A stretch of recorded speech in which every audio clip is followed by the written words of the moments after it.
Shalom, I'm Topol. It gives me great pleasure to present this video for the Friends of the Hebrew University. In 1925, a dream was fulfilled when in a historic ceremony on Mount Scopus in Jerusalem, the Hebrew University was born.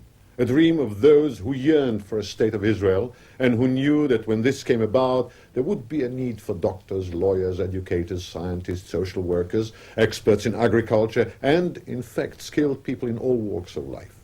From those early days when 141 students from all parts of the world gathered to hear their first lectures, there has developed a truly great university which has become a vital part of Israel's life. I do hope you will join me in wishing every success to the Hebrew University, which recently celebrated its 60th birthday. I also hope that you will enjoy this special edition of my programs on Israel, which were produced by the BBC and are sold through the British Friends of the Hebrew University. The proceeds will go towards student scholarship aid, and I'm sure you will all agree that this is indeed a truly worthy cause. Enjoy it, and thank you.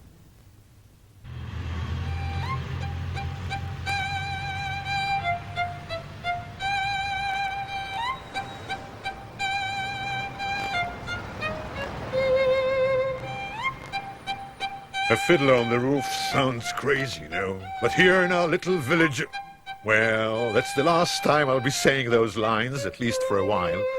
It's our closing night tonight, and it's been a happy run. Actually, I've played it before on the London stage in 1967, when I was only 31 years old.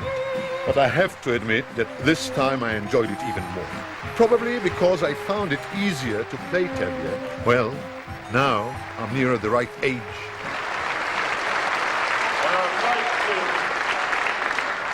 I can't invite the sound people because they won't be able to hear us, and I can't invite the electricians because you won't be able to see us. But I'd like to invite...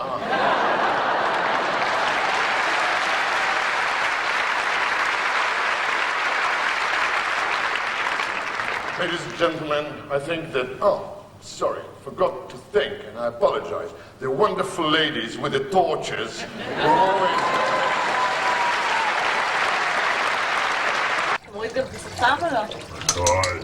It's time to leave behind Tevye the milkman, his family, the people of Anatevka, together with If I Were a Rich Man, Sunrise, Sunset, and tradition.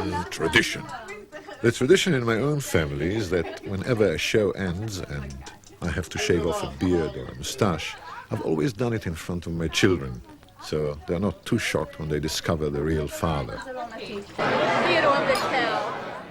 Personally, I like last night parties because it means you're looking ahead to a new project, a new film or a new show. But first, I have to spend a little time at home. So, are you serious? Are you going tomorrow? I'm going tomorrow. When are you going? Tomorrow. Where? To Israel.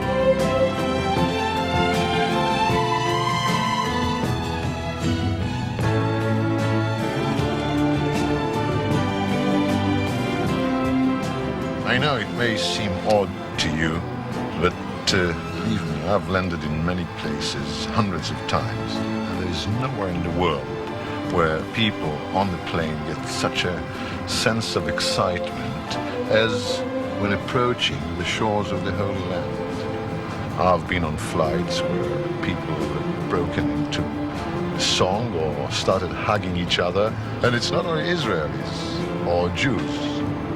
It's everybody, just everybody on the plane.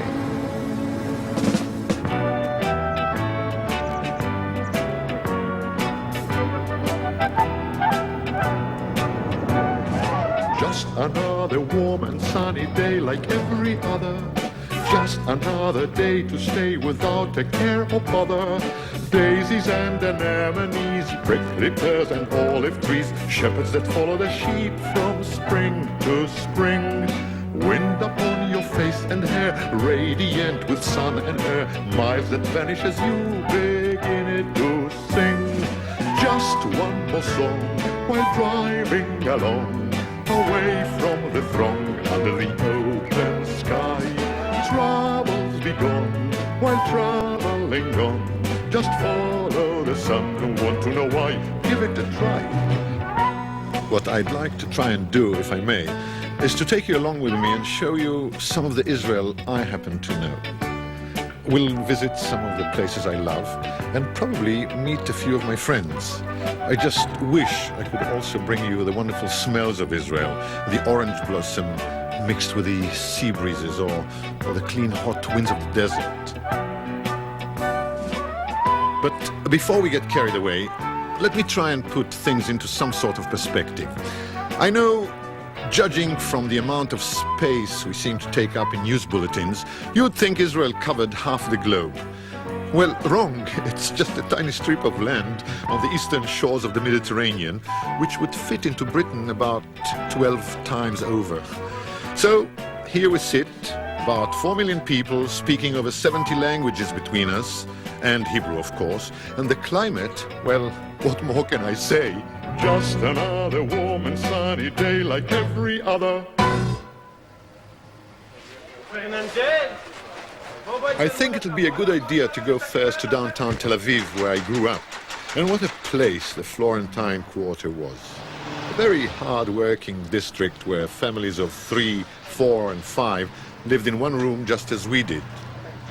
They'd come here in the 1920s or the early 30s from all over, from Salonika, from Bukharia, from the Yemen, from Russia, or like my parents, from Poland.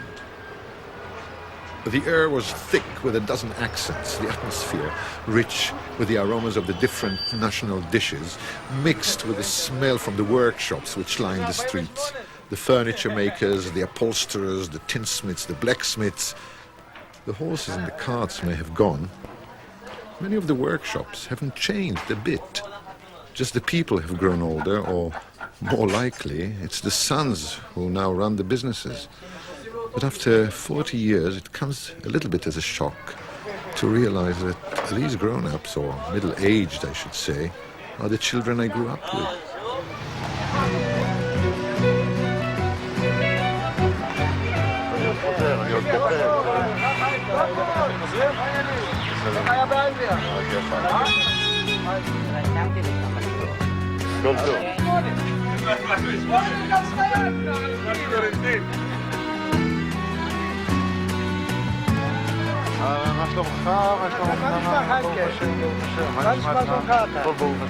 אין בעיות. אין בעיות? אין בעיות. להתראות.